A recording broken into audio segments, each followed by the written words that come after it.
저에게 말씀하여 이르시되 너는 첫째 달 초하루에 성막 곧 회막을 세우고 또 전극궤를 들여놓고 또 휘장으로 그 궤를 가리고 또 상을 들여놓고 그 위에 물품을 진설하고 등잔대를 들여놓아 불을 켜고 또 금향단을 전극궤 앞에 두고 성막문에 휘장을 달고 또 번제단을 회막의 성막 문 앞에 놓고 또 물두멍을 회막과 제단 사이에 놓고 그 속에 물을 담고 또 뜰 주위에 포장을 치고 뜰 문에 휘장을 달고 또 관유를 가져다가 성막과 그 안에 있는 모든 것에 발라 그것과 그 모든 기구를 거룩하게 하라. 그것이 거룩하리라. 너는 또 번제단과 그 모든 기구에 발라 그 안을 거룩하게 하라. 그 제단이 지극히 거룩하리라. 너는 또 물두멍과 그 받침에 발라 거룩하게 하고 너는 또 아론과 그 아들들을 회막 문으로 데려다가 물로 씻기고 아론에게 거룩한 옷을 입히고 그에게 기름을 부어 거룩하게 하여 그가 내게 제사장의 직분을 행하게 하라. 너는 또 그 아들들을 데려다가 그들에게 겉옷을 입히고 그 아버지에게 기름을 부음 같이 그들에게도 부어서 그들이 내게 제사장의 직분을 행하게 하라. 그들이 기름 부음을 받았은즉 대대로 영영이 제사장이 되리라 하시매 모세가 그같이 행하되 곧 여호와께서 자기에게 명령하신 대로 다 행하였더라. 아멘.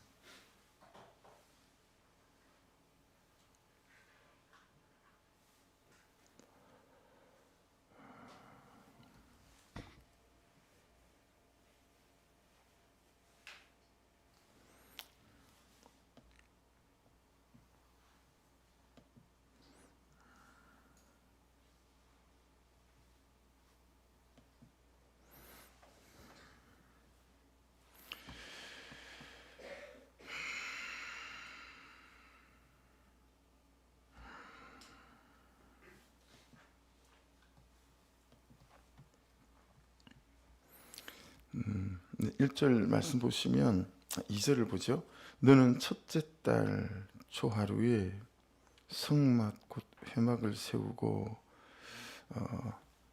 성막, 회막, 장막 뭐 같은 의미이긴 하겠지만 있잖아요. 이게 조금씩 차이가 있는 부분이 이제 있어요. 그래서 성막은 우리가 앞에서 나눴어요. 미식한 그래가지고 혹시 기억나십니까? 자기 백성 중에 하나님께서 거하시는 장소이란 뜻이었잖아요. 그래서 이 성막을 통해서 하나님이 자기 백성들 중에 이제 거하신다라고 하는 게 미식한 이 성막의 의미였습니다. 근데 이제 열왕기상 8장 27절 이제 이 솔로몬이 하는 말이에요. 하나님이 참으로 땅에 거하시리까 하늘과 하늘들의 하늘이라도 주를 용납하지 못하겠거든 하물며 내가 건축한 이 성전이오리까. 그러니까 그 하나님께서 이 조그만 성전에 거하실 수 있겠습니까? 라고 하는 고백들이죠. 그 고백은 이제 하나님이 거기만 계신다는 것이 아니라 하나님이 우리 온 삶에서 함께 하신다라는 의미로 이 성막의 의미가 확장되어지는 거예요. 그래서 예배하는 처소에서 하나님 그분이 거하시고 말씀하시고 하시지만 이제 거기서 하나님으로 받은 은혜들과 기름 부으심을 통해서 이제 온 삶으로 이것들이 확장되어지니까 사실은 이 시대에 우리의 예배처라고 하는 미식한 성막의 개념은 훨씬 더 삶의 현장으로 확장된 느낌이 이제 있죠. 근데 회막은 이게 회 더하기 막 합성어예요. 그래서 회는 모에드라고 해가지고요. 정한 때, 정한 모임, 정한 장소 이런 뜻을 갖고 있어요. 그러니까 성막의 개념보다 회막의 개념이 좀 어떠세요? 교회의 개념에 조금 더 가까운 부분들이 있죠. 그래서 하나님이 거하시는데 우리 가운데 우리가 정한 때를 시간을 정하고 또 정한 장소를 정하고 그래서 정한 모임 그래서 거기서 이제 하나님을 예배하는 거죠. 그래서 여러분 이 회막이라고 하는 것은 모세가 하나님을 만나는 장소, 또 인생이 하나님을 만나는 장소, 이런 개념이 뜻이 훨씬 많아요. 좀 다르죠. 성막은 자기 백성 중에 여호와께서 거하시는 장소라고 한다면, 회막은 어때요? 모세가 하나님을 만나는 장소, 그러니까 우리가 하나님을 만나는 장소라고 하는 거니까 이게 똑같은 개념인 것 같지만 그 안에 중심과 뜻은 사뭇 좀 차이가 있는 부분을 볼 수 있죠. 그래서 출애굽기 29장 42절에 보면, 이는 너희가 되대로 여호와 앞 회막문에서 늘 드릴 번제라. 내가 거기서 너와 내게 말하리라. 예, 내가 거기서 너와 내게 말하리라. 만나는 장소죠. 민수기 9장 15절에는 성막을 세운 날에 구름이 성막과 정거의 성막을 덮었고 저녁이 되면 성막 위에 불 모양 같은 것이 나타나서 아침까지 이르렀으니. 그래서 이 말씀도 모에도 오헬이도 뜻이 이게 원어적으로는 맞아요. 그래서 여러분, 이 회막은 다른 말로 부르는 말이 있어요. 그 회막의 다른 말이 뭐냐면 만남의 천막이라는 뜻입니다. 만남의 천막. 거기서 하나님을 만나는 만남의 천막이라고 하는 거죠. 나중에는 하나님을 만나고 또 누굴 만나죠? 하나님 안에서 같은 믿음의 걸음을 걸어가고 있는 또 동역자들을 만나는 만남의 천막이기도 하죠. 예, 본래적으로는 이제 그렇다. 이러면 좀 정리가 되시죠? 성막이라고 하는 비식하는 자기 백성 중에서 여호와께서 거하시는 장소이고, 지금 회막 같은 경우에는 모세가 하나님을 만나는 장소였다. 그래서 만남의 천막이라고 불렀다라고 하는 것이니, 동일한 개념 안에 있지만 사뭇 이제 관점에 있어서는 좀 차이가 있어서, 그렇죠? 그래서 하나님께서 모세를 통해 그의 백성들을 거기서 만나셔서 자신의 뜻을 이스라엘 백성들에게 계시하는, 그것이 성막과 회막. 이제 여기서부터 모든 것이 출발하고 시작한다라고 하는 것이니까 계속 출애굽의 말씀이 예배 개념들이 많이 강조되어져 있고, 거기에서부터 우리의 이제 모든 신앙과 또 삶의 걸음이 출발한다라고 하는 것을 알 수 있습니다. 무엇보다도 이 성막과 회막을 통해서 하나님의 뜻이 어디 있는가가 분명해지죠. 여러분, 하나님의 뜻이 어디 있습니까? 우리 중에 거하시기 원하신다라는 거예요. 그렇죠? 우리 중에 거하시기를 원하세요. 그게 그분의 갈망이에요. 내가 너희 속에 거하고 너희와 함께하고 싶다. 이걸 단수로 바꾸면 우리 각자잖아요. 내가 너와 함께하고 싶다. 이게 하나님의 뜻이에요. 여러분, 하나님의 간절함은 어디 있습니까? 거기서 우리를 만나기 원하신다라는 거예요. 다르죠. 네. 야, 내가 너희 중에 거하기를 원한다라고 하는 것이고, 그리고 하나님의 간절함은 나를 만나기 원하신다라고 하는 것입니다. 이게 여러분 성막과 회막의 뜻을 관통하는 거 아니겠어요? 그러니 이렇게 말하는 것은 우리가 약간 좀 오해일 수 있겠다라는 거예요. 하나님을 참 보기 어렵고, 하나님을 참 듣기 어렵고, 하나님을 참 만나기 어렵다. 하나님은 별로 나를 만나거나 하나님께서 우리를 경험하게 하시는 것들은 그분께서 좀에 어지간해야 이건 되어지는 일이 아니다 보다, 이건 오해예요.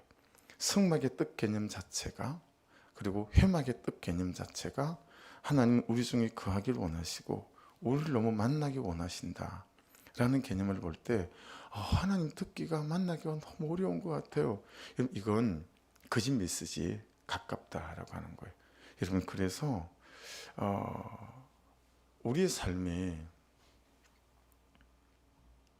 뜻하지 않은 어떤 사건들이 툭 터질 때, 그럴 때 여러분, 저는 어떻게 이제 큐티에 가면서 잘 해석이 되냐면, 하나님 나에게 말씀하고 싶은 게 있으신가 보다. 그리고 하나님이 굉장히 나에게 집중하고 계시는구나 라고 하는 거죠. 그러니까 여러분 삶의 구속사 안에서 어떤 사건들이 벌어질 때, 여러분, 그것은 하나님이 나를 놓쳐서가 아니라 하나님이 나에게 집중하고 있는 시간이기가, 이게 맞는 말입니다. 그렇죠? 다윗의 삶을 보시고 요셉의 삶을 보십시오. 여러분, 툭툭 터지는 사건들은 어때요?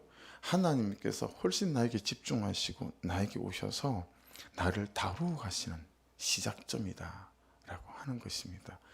이 성경적 관점, 이 신앙적 관점이 되게 중요하죠. 그런 것들을 통해서 하나님 우리 속에 거하시기 원하시고, 그리고 우리를 만나기 원하시고, 우리 안에 그분을 허락하시는 그런 때라고 하는 것들이 여러분 구속사로 사건을 보는 거예요. 그리고 그 구속사 안에서 구원의 사건으로 내 삶을 보는 거니까, 여러분 이렇게 사건을 보고 내 현실을 보는 시선이 자꾸 되어져가는, 교정되어져가는 그런 은혜가 있기를 주의 이름으로 축복합니다. 그래서 그 말은 여러분 창세기로 가보면 2장 7절에 있어요.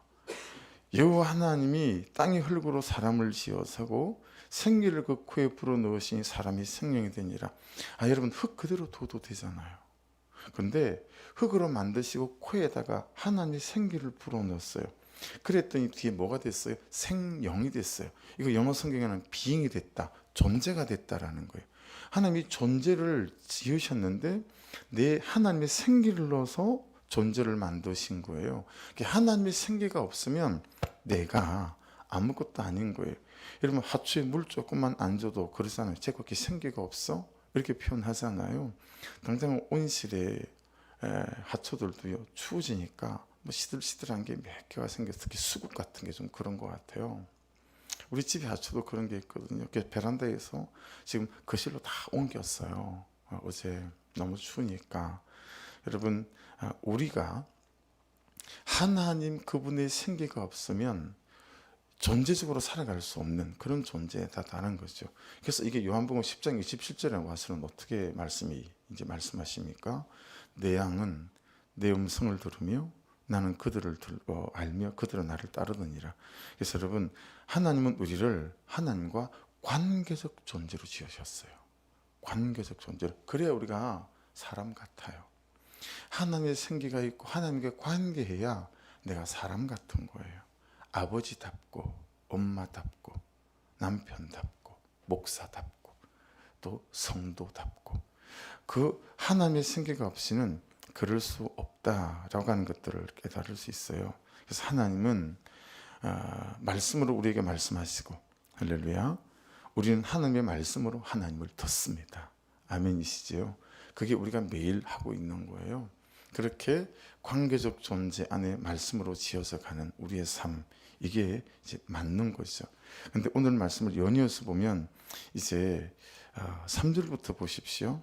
정극궤를 들여놓고 휘장으로 궤를 가리고 상을 들여놓고 굉장히 순서가 있죠. 그리고 굉장히 질서가 있죠. 그죠? 예.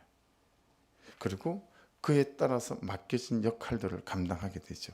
그래서 맡겨진 위치에 잘 있어야 맡겨진 역할들을 감당할 수 있잖아요. 그렇죠? 되게 질서 있고 정돈되며 역할에 따라 있을 곳에 있고 이렇게 되어지는 거죠. 그래서 어떻게 그렇게 될 수 있냐? 이 하나님과의 관계적 존재 안에서 하나님의 생기로 살아가게 될 때 그렇게 가능한 건데, 그래서 가장 중요한 마지막 과정이 뭐예요? 등장하는 말씀이 이제 거룩이죠. 그죠? 거룩이 나오잖아요. 예, 그래서 9절 보시면 관유를 가져다가 성막과 그 안에 있는 모든 것에 발라 그것과 그 모든 기구를 거룩하게 하라. 그것이 거룩하리라. 10절에도 그 하늘을 거룩하게 하라. 또 지극히 거룩하리라. 그렇게 계속 말씀하세요. 그냥 관유 자체가요, 이제 어떤 기름이죠. 근데 그게 무엇이다라고 하는 개념보다는 이게 기름 부으심이다라는 뜻이 훨씬 더 많습니다. 관유가 기름 부으심, 이게 훨씬 뜻이 많거든요. 그래서 성막 안에 있고 성소 안에 있고 지성소 안에 있는 것들이 하나하나가 그답게 될 수 있고 그답게 살 수 있고 그답게 할 수 있는 게 뭐예요? 거룩할 때라는 거예요. 예, 거룩할 때. 오늘 제 큐티 제목도 그거예요. 예, 그답게 될 수 있고 그답게 살 수 있는 것. 예, 그게 거룩인데, 그 거룩이 어떻게 되어지는 거죠? 위에 있던 말씀과 연결해서 보면, 그죠? 하나님 그분과의 관계적 존재 안으로 살아있을 때, 성막에서 야, 내가 너희 중에 거하기 원하신다. 그리고 회막은 거기서 하나님을 만나는 삶. 이때 이제 우리 안에 거룩한 삶이 되어지고, 그리고 우리가 질서 있고 역할에 맞는 삶을 살아갈 수 있는 거구나 라는 것에 대한 해석과 적용이 이제 시작되어질 수 있는 거죠. 그래서 성막과 성소와 지성소에 예배를 드리는 도구들은 하나같이 거룩이다라고 말씀을 하십니다. 네, 여러분, 예배자도 마찬가지죠. 13절을 보십시오. 아론에게 거룩한 옷을 입히고 그에게 기름을 부어 거룩하게 하여 그가 내게 제사장의 직분을 행하게 하라. 여러분, 아론도 마찬가지예요. 그답게 살 수 있고 그답게 될 수 있고 그답게 할 수 있는 길은 뭐예요? 거룩함을 지킬 때라고 하는 거예요. 그래야 그다운 거예요. 여러분, 제가 목사다우려면, 제가 남편다우려면, 제가 우리 아이들이 아빠다우려면 어떻게 되는 거죠? 거룩한 백성이 되어야 되는 거예요. 근데 이 거룩한 백성이 어떻게 된다고요? 하나님 그분과의 관계적 존재 안에 있을 때. 이 시대를 살아가는 우리는 어떻게 하나님과의 관계적 존재 안에 살아가는 거죠? 그분의 말씀 앞에 서는 거죠. 하나님 말씀하십시오. 제가 듣겠습니다. 그래서 그 말씀을 붙잡고 하루 종일 일어나는 사건과 사고들 안에서 하나님이 내게 집중하고 있다는 사실을 깨닫고, 그렇죠? 그래서 있을 일이 있었습니다. 이 고백이 그때서 할 수 있는 고백이 될 수 있는 거 아니겠습니까? 그러니까 여러분 한번 생각해 보세요. 내가 나답지 않다. 여러분 그렇게 느낄 때 있지 않으세요? 여러분은 어떠세요? 여러분이 여러분답지 않을 때 가장 탁 드러나는 게 어떤 게 있으세요? 재밌는 말이 있었어요. 웨슬리 목사님. 그때 영국은 두 집 건너 한 집이 술집이고 막 장유촌인 만큼 얼마나 타락했는지 몰라요. 그 영국을 일깨운 분이 이제 웨슬리 목사님이란 말이에요. 근데 웨슬리 목사님 때문에 가장 영국 땅에서 은혜를 입은 존재는 당나귀다 라고 하는 말이 있었어요. 이게 무슨 뜻이냐면 사람들이 은혜가 없고 하나님이 없으니까 그렇게 당나귀를 좁혀는 거예요. 여러분 안 그러세요? 전 이걸 너무 이해했어요. 교회에서 살루미를 키우다 보니까 내가 나답지 않을 때 살루미를 괴롭혀요. 좀 잘 안 믿으시는 것 같기도 하고, 설마 그렇게까지. 저는 그런 인간입니다. 저는 그런 인간이에요. 수준이 안 돼요, 제가. 그래서 막 짜증이 나고 화가 나고 그러면 막 살루미한테 보는 시선과 마음이 곱질 않아. 저기 말 한마디도 못하는 게 맨날 밥만 축 내고, 고양이가 말을 어떻게 해요? 근데 내 시선이 벌써 삐딱한 거예요. 그죠? 그래가지고 그 말 못하는 짐승한테 말 못한다고 타박하고, 근데 밥도 먹지 마. 그리고 밥그릇 테이블에다 올려놓고 할렐루야. 이제 제 모습을 보고 도인선 전사님이 죽으려고 하죠. 와, 저 진짜 어찌 저럴까? 뭐 이제. 근데 전사님 없을 때만 그렇게 해요. 있으면 안 그러죠, 우리가. 그죠? 그래도 배운 그게 있는데, 여러분은 어떠신지 생각해 보세요. 나는 언제 제일 아내답지 않은가? 나는 언제 제일 남편답지 않고, 나는 언제 제일 집사답지 않은가? 난 엄마답지 못한가? 여러분 뻔하지 않아요? 하나님 그분과의 관계적 존재 안에 있지 않을 때 그렇지 않습니까? 내가 거룩하지 않을 때 그렇지 않아요? 그냥 럭비공이잖아요. 내 감정과 언어 사용이, 내 태도가 어느 방향으로 튈지 모르는 진짜 감정의 노예로 그냥 감정이 주인 되어져서 나를 휘두르잖아요. 자기 손에 잡힌 칼처럼. 그죠? 그래서 그냥 그 감정의 손에 붙잡힌 칼이 되어져서 혈기 부리고, 그래서 관계를 깨어지게 만들고. 여러분 이거 잘 유념해서 오늘 묵상하셔야 됩니다. 나는 언제 나답지 않지? 라고 하는 거. 그답게 나답게 살 수 있고, 나답게 될 수 있고, 나답게 할 수 있는 길은 거룩함을 지킬 때인데, 그 거룩함은 하나님 그분과의 관계적 존재 안에 있을 때란 말이에요. 하나님이 뭐예요? 무서워야 된다 이 말이에요. 하나님이 뭐예요? 사랑스러워야 된다 이 말이죠. 이해되시죠? 그럼 하나님이 너무 사랑이 되고 그분이 좋으면 그분이 말씀하신 대로 살고 싶잖아요. 그렇죠? 그분이 좋은데 어떻게 그분의 뜻에 반하여 살고 싶은가요? 반면에 하나님은 뭐예요? 한쪽 날개는 사랑의 날개지만 한쪽 날개는 뭐예요? 공의의 날개예요. 하나님은 사랑과 공의로 나시는 분이란 말이에요. 왜냐하면 그 하나님의 공의가 없이는 우리를 죄 가운데서 우리를 제대로 살려놓을 수가 없으시기에, 그래서 말씀으로 우리의 죄들을 말씀하시는 거 아니겠습니까? 그래서 여러분 지옥이 있는 거 아니겠습니까? 그러니 여러분 항상 내가 나답지 않을 때 막 우울하고 싫고 짜증나고 원망스럽고 불평스럽고 또는 괜히 자기 연민이 찾아오고 그냥 주눅이 들고 그럴 때마다 뭘 살펴야 되죠?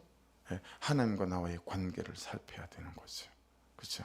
내가 그분의 관계적 존재 안에 있나, 내가 거룩함을 지키고 있나. 거룩함은 그분의 관계적 존재 안에 한시라도 떨어지게 되면 절대 지킬 수 없는 거니까요. 그래서 우리는 여러분 말씀을 따라가는 삶으로 우리를 거룩하게 할 수 있는 줄 믿습니다. 그런데 이제 기구와 달리 여러분 사람은, 하나님의 사람들은, 예배자들은 그래서 하나가 더 붙어 있어요. 자 15절을 보세요. 그 아버지에게 기름을 부음같이 그들에게도 부어서 그들이 내게 제사장의 직분을 행하게 하라. 그들이 기름 부음을 받았은즉 대대로 영영이 제사장이 되리라 하시매. 할렐루야. 기름 부으심. 그래서 여러분 사도행전 1장 4절 6절 예수님께서 성천하시기 직전에 제자들에게 부탁한 건 딱 한 가지밖에 없어요. 어디로 가서 어디에서 넌 이걸 하고 넌 이걸 하고 그렇게 말씀하신 적이 없으시죠. 예수께서 말씀하신 건 예루살렘을 떠나지 말아라 였습니다. 그리고 아버지께서 약속하신 보혜사 성령이 기름 부으시 임하기 전까지는 아무것도 하지 말고 아무 데도 가지 말고 그냥 예루살렘에 머물러 하나님 앞에 기도하며 그분의 보혜사 성령이 임하시면 어떻게 해요? 말씀하시니까. 보혜사 성령이 임하시면 하나님의 말씀은 성령으로 하나님의 감동으로 기록된 거기 때문에 하나님의 감동이 오면 말씀이 성령의 빛으로 조명되어져서 활자고 문자였던 게 이게 살아계신 하나님의 음성으로 말씀으로 내게 들리니까요. 이 기름 부으심이 절대적으로 필요한 거예요. 그래야 이 문자가 음성이 되어져서 내 가슴을 때리는 거거든요. 그래서 예루살렘을 떠나지 말고 보혜사 성령을 기다리라 그러셨어요. 그리고 그게 되면 1장 8절에 오직 성령이 너희에게 임하시면 너희가 권능을 받고, 그렇죠? 예루살렘과 온 유대와 사마리아 땅 끝까지 내 정인된 삶을 살 수 있다. 너무 심플하게 딱 정리가 주님께서 해놓으신 말씀인 거 아니겠어요? 기름 부으심. 네. 근데 여러분 기름 부으심 안에 뭐가 있는지 봐야 돼요. 기름 부으심 앞에 12절을 보십시오. 기름 부으심 앞에 뭐가 있는지. 너는 또 아론과 그 아들들을 회막문으로 데려다가 뭘 하죠? 물로 씻기고. 이게 먼저예요. 기름 부으심 전에. 14절을 보세요. 너는 또 그 아들을 데려다가 그들에게 겉옷을 입히고. 그렇죠? 그 다음에 기름 부음이에요. 그 다음은 뭐죠? 직분을 행하게 하라. 나답게 살아갈 수 있다라고 하는 게 되어지죠. 그래서 여러분 이 과정과 절차도 물로 씻긴 연후에 겉옷을 입히고 그 다음에 기름 부으심이라고 하는 거. 물로 씻기는 건 뭐겠어요? 회개, 분수령적인 회심을 정말 우리가 사모해야 합니다. 예배할 때마다, 큐티할 때마다 하나님 오늘 이 말씀을 통해서 제게 분수령적인 회개를 허락해 주십시오.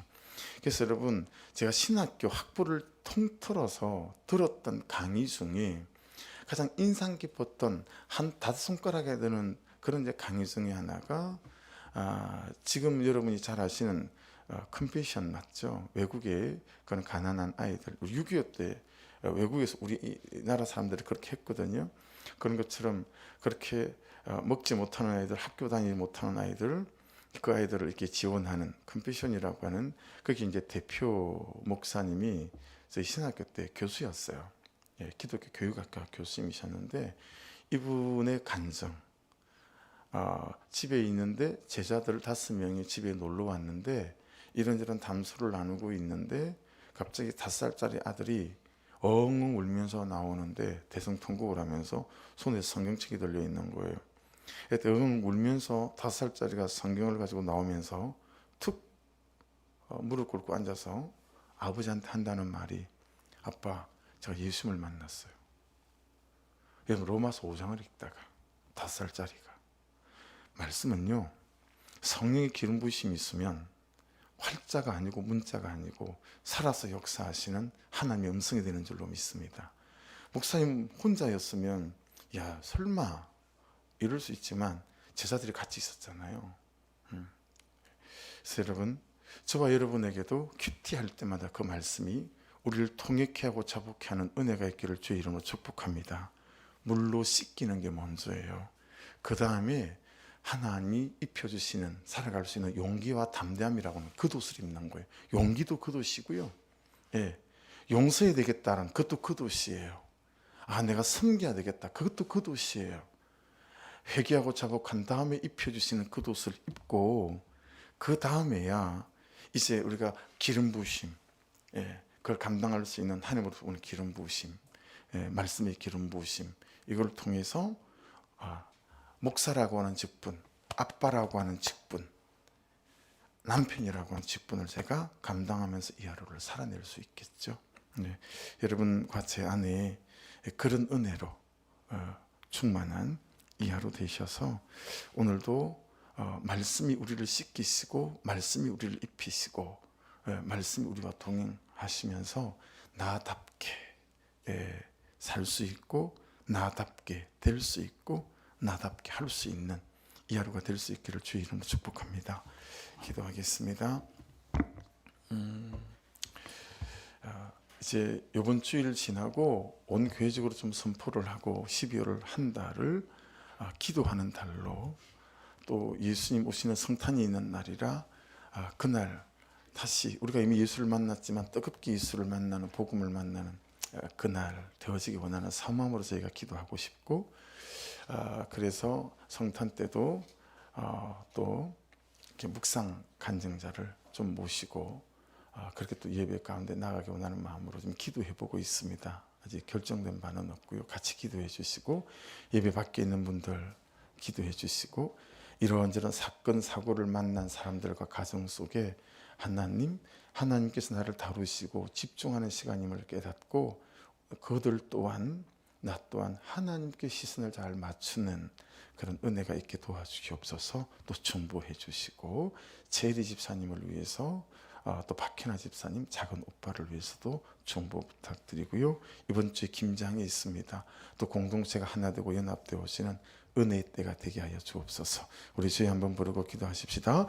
주여